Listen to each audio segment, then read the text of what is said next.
জানিয়ে দিব হাতে থাকা সর্বশেষ আপডেট বাংলা সংবাদ। প্রথমেই সংবাদ শিরোনাম।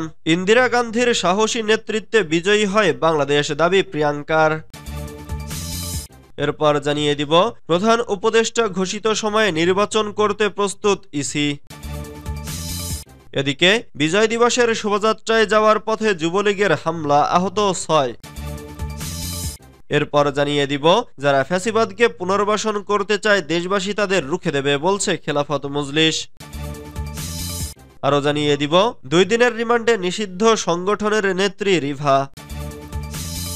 সর্বশেষ জানিয়ে দিব এবারের বিজয় দিবস উদযাপন নিয়ে আজহারীর স্ট্যাটাস। এতক্ষণ শুনছিলেন সংবাদ শিরোনাম, এবারে বিস্তারিত। তবে অনুরোধ থাকবে ভিডিওটিতে একটি লাইক করবেন এবং কমেন্ট করে জানিয়ে দিবেন কোন জেলা থেকে আপনি আমাদের এই ভিডিওটি দেখছেন। ইন্দিরা গান্ধীর সাহসী নেতৃত্বে বিজয়ী হয় বাংলাদেশ, দাবি প্রিয়াঙ্কার। মুক্তিযুদ্ধে ইন্দিরা গান্ধীর সাহসিকতাপূর্ণ নেতৃত্বে বাংলাদেশ বিজয়ী হয় বলে মন্তব্য করেছেন ভারতের বিরোধী রাজনৈতিক দল কংগ্রেসের নেত্রী ও ওয়ান্নারের সংসদ সদস্য প্রিয়াঙ্কা গান্ধী। সোমবার ১৬ই ডিসেম্বর দেশটির সংসদের নিম্নকক্ষ লোকসভায় দেওয়া ভাষণে এ মন্তব্য করেন তিনি।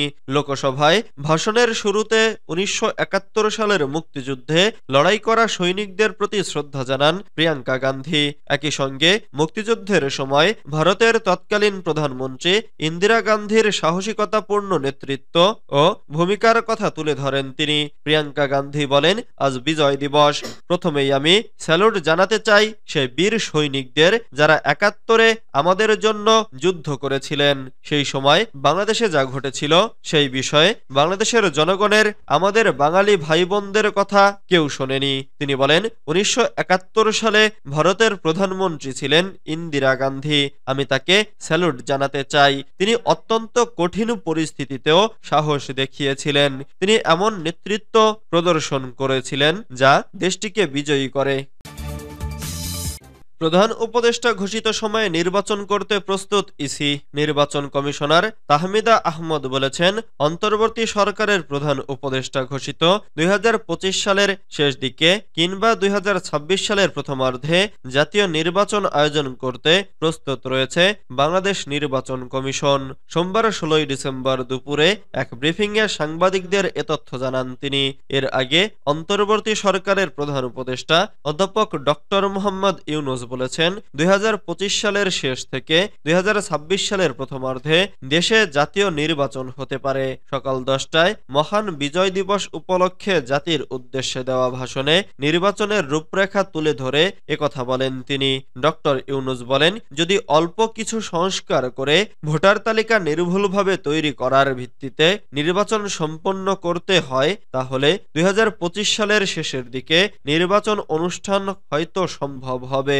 আর যদি এর সঙ্গে নির্বাচন প্রক্রিয়া এবং নির্বাচন সংস্কার কমিশনের সুপারিশের পরিপ্রেক্ষিতে এবং জাতীয় ঐক্যের ভিত্তিতে প্রত্যাশিত মাত্রার সংস্কার যোগ করি তাহলে আরো অন্তত ৬ মাস অতিরিক্ত সময় লাগতে পারে। মোটা দাগে বলা যায় ২০২৫ সালের শেষ দিক থেকে ২০২৬ সালের প্রথমার্ধে নির্বাচনের সময় নির্ধারণ করা যায়।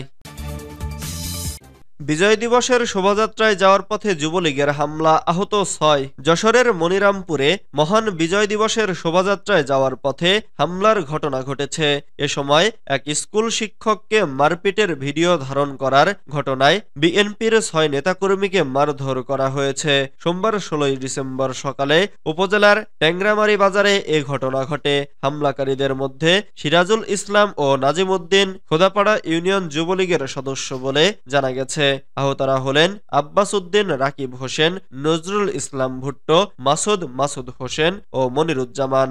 এদের মধ্যে আব্বাস, রাকিব, ভুট্টো ও মাসুদ হোসেনকে মনিরামপুর উপজেলা স্বাস্থ্য কমপ্লেক্সে ভর্তি করা হয়েছে। ঘটনার পর থেকে এলাকায় থমথমে অবস্থা বিরাজ করছে। খবর পেয়ে পুলিশ ও সেনাবাহিনী ঘটনাস্থল পরিদর্শন করেছে।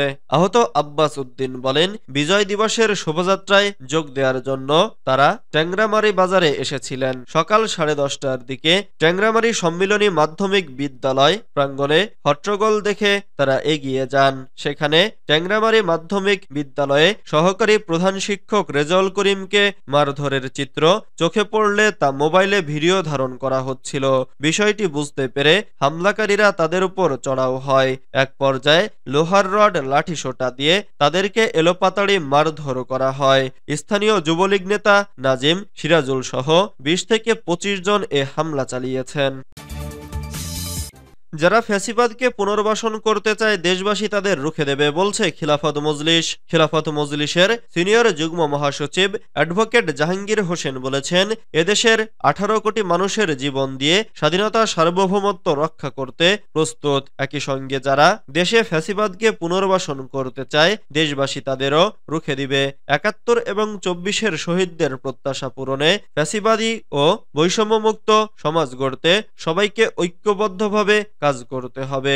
মহান বিজয় দিবস উপলক্ষে সোমবার 16 ডিসেম্বর বিকেল 3টায় পল্টনস্থ মজলিস মিলনায়তনে খিলাফত মজলিস ঢাকা মহানগরী দক্ষিণ আয়োজিত আলোচনা সভায় প্রধান অতিথির বক্তব্যে তিনি এসব কথা বলেন। তিনি আরো বলেন, ভারত বাংলাদেশকে তার কদর রাজ্যে পরিণত করতে চেয়েছিল।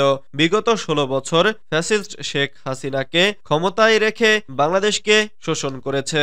24-এর ছাত্র জনতার অভ্যুত্থানে ফ্যাসিস্ট হাসিনার পতনের পর ভারতের কষ্ট বেড়ে গেছে।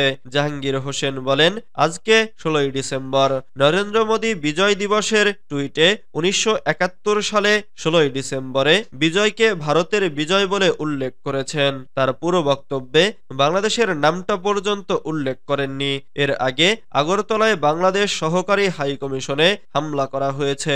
পতিত শেখ হাসিনাকে নিয়ে বাংলাদেশের বিরুদ্ধে নানা ষড়যন্ত্র করছে। বাংলাদেশের স্বাধীনতা সার্বভৌমত্বের ওপর কোনো আঘাত সহ্য করা হবে না। 2 দিনের রিমান্ডে নিষিদ্ধ সংগঠনের নেত্রী রিভা।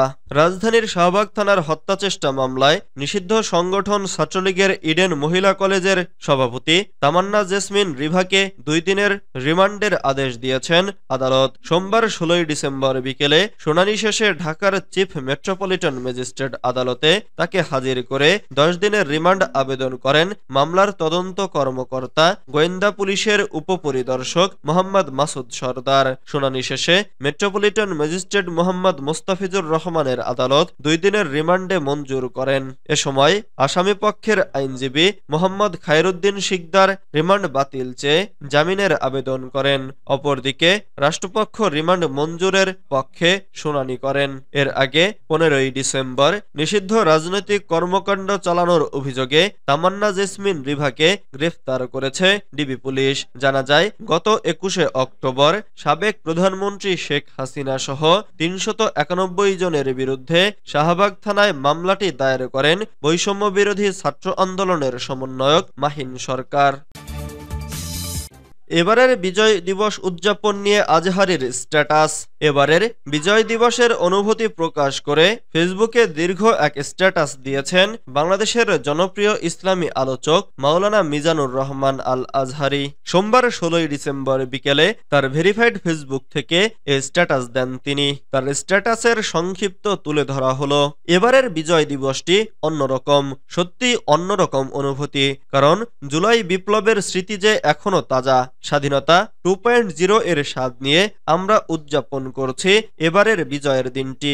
কিন্তু আজকের এই দিনে দাঁড়িয়ে আমি খুব করে ভাবতে চাই, জুলাই আন্দোলনে শহীদ ও আহত ভাই বোনদের ত্যাগের যথাযথ মূল্য কি আমরা দিতে পেরেছি? তিনি লেখেন, 71-এ আমরা লড়াই করেছিলাম জালিম রেজিমের বিরুদ্ধে, অন্যায় আর বৈষম্যের বিরুদ্ধে। কিন্তু বছর না ঘুরতেই আমাদের সেই বিজয় লুট হয়ে যায়।